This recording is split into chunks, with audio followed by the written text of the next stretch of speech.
ದೇವ್ರೇ, ಈ ಮಿಸ್ಟ್ರಿ ಏನಂತ ತಿಳಿಸಪ್ಪ ಸ್ವಾಮಿ. ತಿಂಗಳಾಯ್ತು ಬಿಡ್ತಾನೆ ಅಂದ್ಕೊಂಡ್ರೆ ಇಲ್ಲಿ ತಂದು ಹಾಕಿ ಮೆಂಟಲ್ ಟಾರ್ಚರ್ ಕೊಡ್ತಿದ್ದಾನಲ್ಲ ಈ ರಾಕ್ಷಸ ಅಂತ ತನ್ನೆಲ್ಲ ಕೋಪವನ್ನು ಊಟದ ಮೇಲೆ ತೋರಿಸ್ತಾ ಪ್ಲೇಟ್ ಖಾಲಿ ಮಾಡಿದ್ಲು. ಊಟವಾದ್ಮೇಲೆ ಮಾಡೋ ಕೆಲಸಗಳೇನು ಇಲ್ಲದ ಕಾರಣ ರೂಮಿಗೆ ಹೋಗಲೆಂದು ಹೊರಟಾಗ ಹಾಲಿನ ಒಂದು ಮೂಲೆಯಲ್ಲಿದ್ದ ಮೆಷಿನ್ ಅನ್ವಿಕಾಳ ಕಣ್ಣಿಗೆ ಬಿತ್ತು. ರಾಕ್ಷಸ ಹೇಗಿದ್ರು ಮನೇಲಿಲ್ವಲ್ಲ, ಇನ್ನು ನಮಗಿಷ್ಟ ಬಂದಂತೆ ಇರ್ಬೋದು ಅಂದ್ಕೊಂಡು ಹೋಗಿ ವೇಟಿಂಗ್ ಮಿಷಿನ್ ತಂದು ಅದರ ಮೇಲೆ ನಿಂತು ತೂಕ ನೋಡಿಕೊಂಡ್ಳು. 1 ತಿಂಗಳಲ್ಲಿ 2 ಕಿಲೋ ತೂಕ ಹೆಚ್ಚಾಗಿರೋ ತಿಳಿದು ಎದೆ ಮೇಲೆ ಕೈ ಇಟ್ಕೊಳ್ತಾ, ದೇವ್ರೇ, ನನಗಂತೂ ನಿಜಕ್ಕೂ ಭಯವೇ ಇಲ್ವಲ್ಲ, ಸರಿಯಾಗಿ ತಿಂದು ನಿದ್ದೆ ಮಾಡಿ ತೂಕ ಹೆಚ್ಚಿಸ್ಕೊಂಡಿದ್ದೀನಿ ಅಂದ್ಕೊಂಡ್ಳು. ಇಲ್ಲಿನ ಸುಖಗಳಿಗೆ ಅಭ್ಯಾಸವಾಗೋದ್ರೆ ನಾಳೆ ದಿನ ಇಲ್ಲಿಂದ ಹೋದ್ಮೇಲೆ ನನ್ನ ಪುಟ್ಟ ಗುಡಿಸ್ನಲ್ಲಿ ನಾನು ಹೇಗಿರೋದು? ದಪ್ಪಗ ಕೆಲಸಗಳನ್ನ ಮಾಡಿಕೊಳ್ಳಲಾಗದೆ ಆರೋಗ್ಯ ಹಾಳಾದರೆ ನನ್ನನ್ನು ಯಾರು ನೋಡ್ಕೊಳ್ತಾರೆ? ನನಗಂತೂ ಯಾರಿದ್ದಾರೆ ನೋಡ್ಕೊಳ್ಳೋದಕ್ಕೆ? ಅನಿರೀಕ್ಷಿತವಾಗಿ ಅನ್ವಿಕಾಳಿಗೆ ಬಂದ ಈ ಚಿಂತೆ ಅವಳನ್ನ ಸುಮ್ಮನೆ ಇರೋದಕ್ಕೆ ಬಿಡಲಿಲ್ಲ. ಗಾರ್ಡನ್ ಬೆಂಚ್ ಮೇಲೆ ಕೂತು ಮೊಣಕಾಲುಗಳ ಮೇಲೆ ಗದ್ದ ಇರಿಸ್ಕೊಂಡು, ನಿಜವೇ ನನಗಂತೂ ಯಾರಿದ್ದಾರೆ? ಈಗ ಅಂದರೆ ವಯಸ್ಸಿನಲ್ಲಿದ್ದೀನಿ, ಆಗ ಕಷ್ಟಪಟ್ಟು ಸಂಪಾದಿಸಿ ತಿನ್ನಬಲ್ಲೆ, ನನ್ನ ಕೆಲಸಗಳನ್ನ ನಾನು ಮಾಡ್ಕೊಳ್ಬಲ್ಲೆ. ಒಮ್ಮೆ 70 ವರ್ಷವಾದ್ಮೇಲೆ ನಡೆಯೋದಕ್ಕೂ ಆಗದೆ, ತಿಂದದ್ದು ಅರಗಿಸ್ಕೊಳ್ಳೋಕ್ಕೂ ಆಗದೆ ಆರೋಗ್ಯ ಹಾಳಾದರೆ ನನ್ನನ್ನು ಯಾರು ನೋಡ್ಕೊಳ್ತಾರೆ?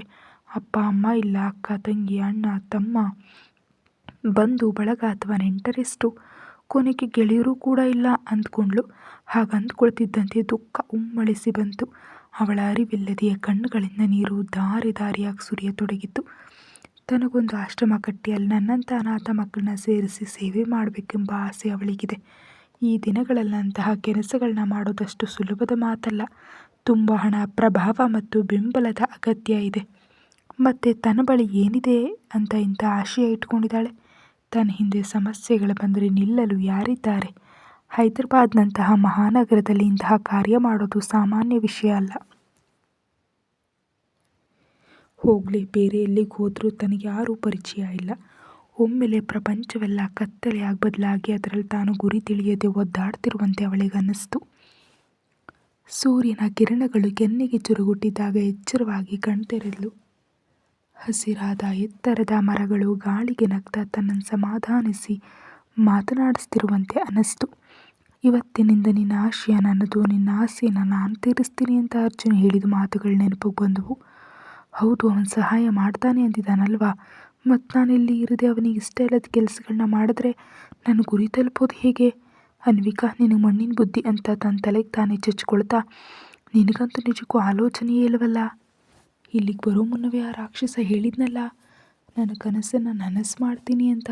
ಅಷ್ಟು ದೊಡ್ಡ ವಿಷಯ ಮರೆತು ಅವನ ಜೊತೆ ವಾದಿಸುತ್ತಾ ಎದುರು ಬೀಳುತ್ತಾ ಕೋಪ ಯಾಕೆ ತೋರಿಸ್ತಿದ್ಯಾ? ಒಂದು ವೇಳೆ ಅವನು ಹೊರಗೆ ಹಾಕಿದ್ರೆ ನಿನ್ನ ಗುರಿ ಹೇಗೆ ಈಡೇರುತ್ತೆ? ಆರ್ಕೆ ಕಂಪನಿ ಎಂಬುದು ಹೈದರಾಬಾದ್ನಲ್ಲೇ ದೊಡ್ಡ ಸಂಸ್ಥೆ ಅಂತ ತಿಳಿದಿದೆಯಲ್ಲ, ಅಂಥ ದೊಡ್ಡವ್ರ ಬೆಂಬಲ ಇದ್ದರೆ, ಅವ್ರ ಜೊತೆ ನೀನು ಚೆನ್ನಾಗಿದ್ದರೆ ನಿನ್ನ ಆಶಯ ಕ್ಷಣದಲ್ಲಿ ತೀರುತ್ತೆ. ಆಗ ಅಲ್ಲಿರೋ ಮಕ್ಕಳೆಲ್ಲ ನಿನ್ನವರೇ ಅಲ್ವಾ? ನಿನಗೇನಾದರೂ ಆದರೆ ಅವರು ನೋಡ್ಕೊಳ್ಳದೆ ಇರ್ತಾರಾ? ಭವಿಷ್ಯವನ್ನು ಭಯದಿಂದ ಊಹಿಸ್ಕೊಂಡು ಪ್ರಸ್ತುತವನ್ನು ಗೊಂದಲ ಮಾಡ್ಕೊಳ್ಬೇಡ. ಆ ರಾಕ್ಷಸನ ಜೊತೆ ಚೆನ್ನಾಗಿರು. ಅವನು ಏನು ಹೇಳ್ತಾನೋ ಅದನ್ನು ಮಾಡುವಂತೆ ನಡ್ಕೋ. ಒಂದು ವೇಳೆ ಏನಾದರೂ ಅಂದರೂ ಕೇರ್ ಮಾಡಬೇಡ. ಸಂಬಳ ಕೊಡೋ ಮ್ಯಾನೇಜರ್ ಬೈದ್ರೆ ಬಾಯಿ ಮುಚ್ಕೊಂಡು ಕೆಲಸ ಮಾಡೋದಿಲ್ವಾ? ಇದು ಅಷ್ಟೇ.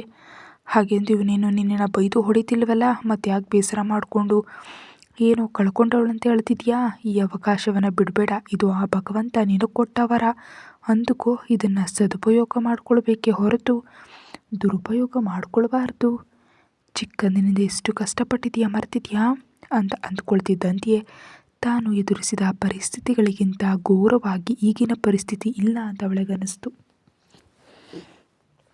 ಮನಸ್ಸಿಗೆ ಧೈರ್ಯ ಬಂದಂತಾಯಿತು. ಎದೆ ತುಂಬ ಉಸಿರು ತಗೊಂಡು ಹೊಸ ಆಶಯದೊಂದಿಗೆ ಒಳಗೆ ಹೋಗ್ಬೇಕಂದ್ಕೊಂಡ್ಳು. ಹಾಲಿನ ಮೆಟ್ಟುಗಳ ಮೂಲಕ ಒಬ್ಬ ಮನುಷ್ಯ ಮೇಲೆ ಹೋಗ್ತಿರೋದು ಕಂಡು ಹೊಸದಾಗಿ ಕಾಣಿಸ್ತಿದ್ದ ಅವನ ಮುಖವನ್ನು ನೋಡಲು ವೇಗವಾಗಿ ಒಳಗೆ ಹೋದ್ಲು. ಅವಳು ಹೋಗುವಷ್ಟರಲ್ಲಿ ಅವನು ಮೇಲೆ ಹೋಗಿ ಬಾಗಿಲುಗಳು ಲಾಕ್ ಆಗಿದ್ದವು. ಯಾರವನು? ರಾಕ್ಷಸನ ಬಂಗಲೆಯಲ್ಲಷ್ಟು ಧೈರ್ಯವಾಗಿ ಹೋಗ್ತಿದ್ದಾನೆ? ಅವನು ಒಳಗೆ ಬಂದಿದ್ದಾನೆ ಅಂದರೆ ಸೆಕ್ಯೂರಿಟಿ ಚೆಕಿಂಗ್ ಎಲ್ಲ ಆದಮೇಲೆಯೇ ಅಲ್ವಾ ಅಂದ್ಕೊಳ್ತಾ ಕೆಲಸದವಳನ್ನು ಕರೆದು, ಯಾರೋ ಮೇಲೆ ಹೋಗೋದನ್ನು ನೋಡಿದೆ, ಯಾರವನು ಅಂತ ಕೇಳಿದ್ಲು. ಚಿನ್ನಯ್ಯ ಅವರ ಭಾವ ಮೇಡಮ್ ಅಂತ ಹೇಳಿದ್ಲು ಕೆಲಸದವಳು. Thank you. ಕತೆ ಮುಂದುವರಿಯುತ್ತೆ. ಹೆಚ್ಚಿನ ವಿಡಿಯೋಗಾಗಿ ದಯಮಾಡಿ ಸಬ್ಸ್ಕ್ರೈಬ್ ಆಗಿ.